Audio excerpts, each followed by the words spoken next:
ah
Barrow media empowerment.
Giant trophy, a leading goal scorer will also go home with a prize here. Whilst I'm seeing and also the team captain, the coaches of Brefet before the final of this So,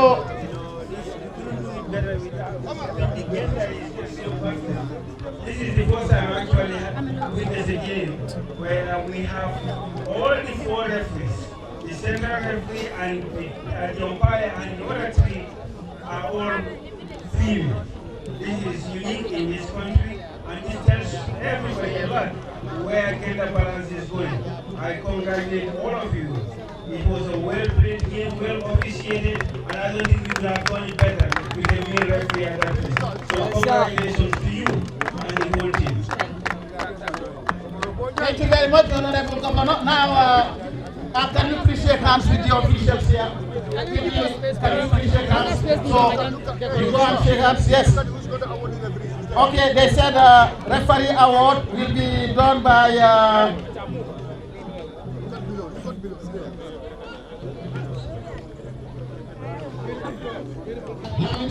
please, can you come over and decorate the referees? Let me say it. Referees, if I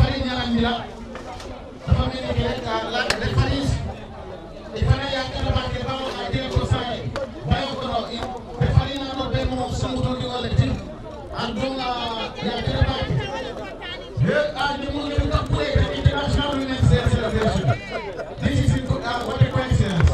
As we celebrate International Women's Day, we have seen the referees, the official referees are all female.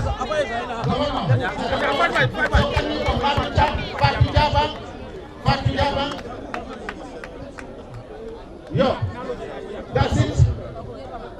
So, thank you very much. Gold medal in Barrow, International Women's Day celebration. Governor, now international women. Ya organize school for better. International Women's Day. We want to celebrate that. This is what a strong remembrance. This forever. You can tell your child when I officiated the first ever peace tournament bestowed by His Excellency the President of the Republic of the Gambia, and been given this medal. I love to have one. That's perfect. His Excellency the President.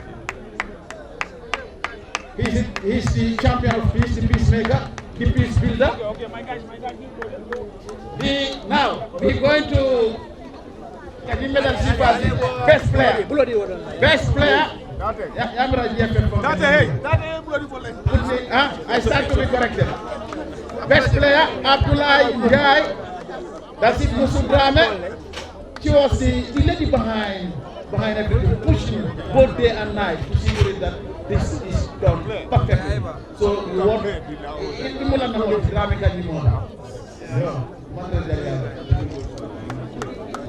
Mohamed Koli.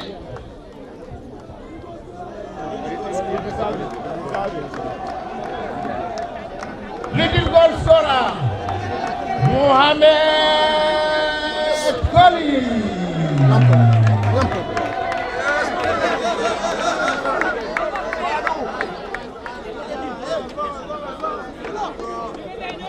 Lampong, ada la lampong. Nabudu ndo ko to.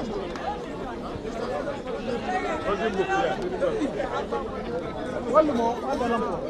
Lampong. Oto. Little goal scorer. Someone is going to hand over this prize, and I doubt whether this guy can get it wrong. I don't know whether he was a footballer or what. He will tell me how many goals did he score.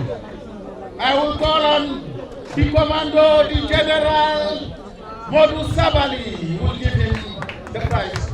Mr. Sabali, honorable, I don't know whether you have been a goal scorer, but midfield player. Thank you very much. So, midfield player, I don't know. Yes. This Bro, the youths are happy. That's it, yes. The youths are very happy. Yes, the youths are very happy, and I know. This is what all it takes, because without them, without the young people, these youth folk, peace will not be achieved in this country. Whenever they are at high peak, you need to bring them down, pull them down. And football is the only way to bring them together, nurture them, discuss with them. Inculcate good morals and values into them, so that we can safeguard this, the peace that we have in the country. And so many countries are jealous about the Gambia because the peace we have here. Today we are here up to this hour. In other countries, I don't want to mention names here, but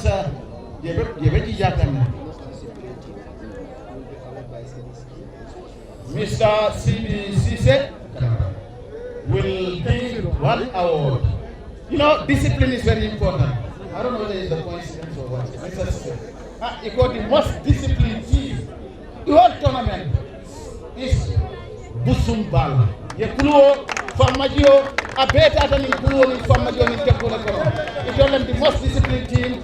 I need a trophy. Mimba Dila, one honorable CBCC. What about trophy Dila? That's very good. What price? So what my cameraman is getting.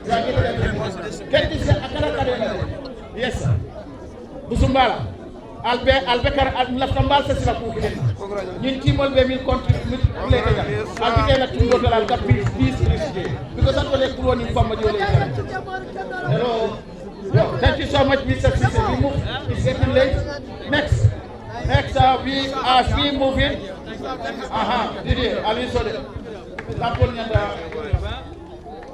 This is fully funded and sponsored by His Excellency the President. Bringing from the World Scorer, best player, most disciplined team. You name them.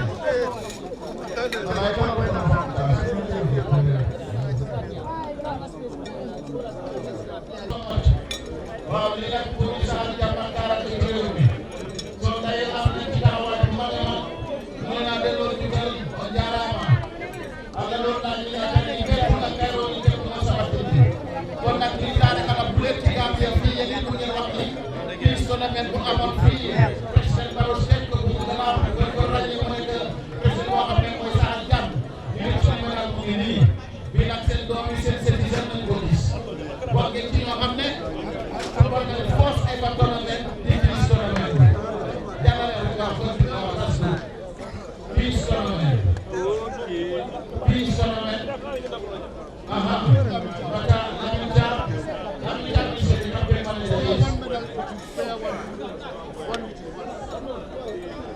that's it. Next is Senior Hanover. Yes, Senior Hanover. Okay, now one there. That's it. Senior Hanover. Yes. Senior. Next is Senior Hanover. Senior Hanover. Okay. Thank you so much. Next to the chief. Next to Chief Hanover. You have the chief of the Kamasau, and you have Chief of Yundum. Yes, Chief. Now we have Chief Mugai and Chief all Yundum by your head. You got wow.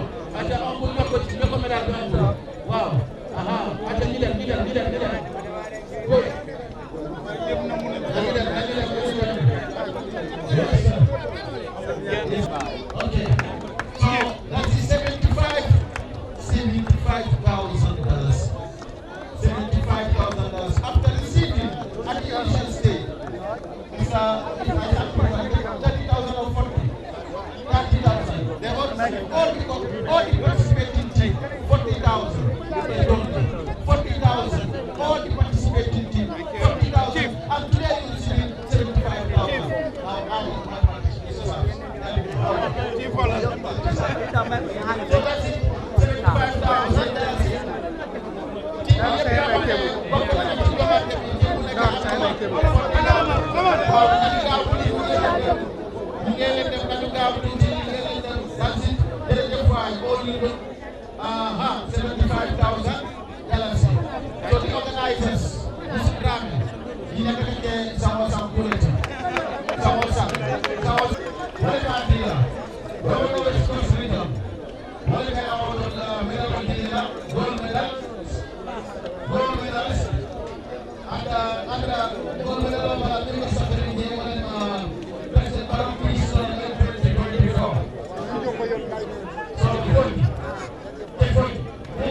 defend. Yeah, Obaba.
So the mighty Foni Berefet is going home with $100,000 in the name of the Barrow tournament plus $40,000. Earlier we given to you $140,000. So that's it.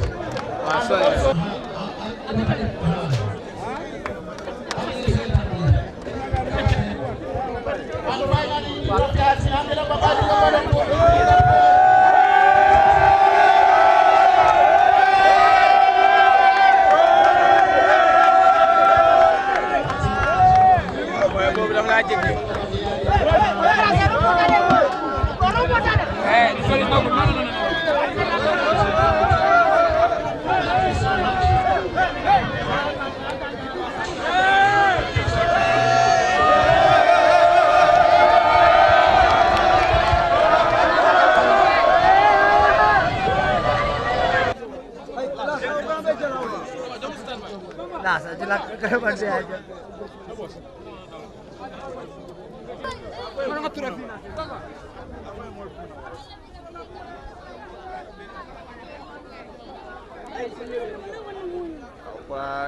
Como alguém quer, vai dar para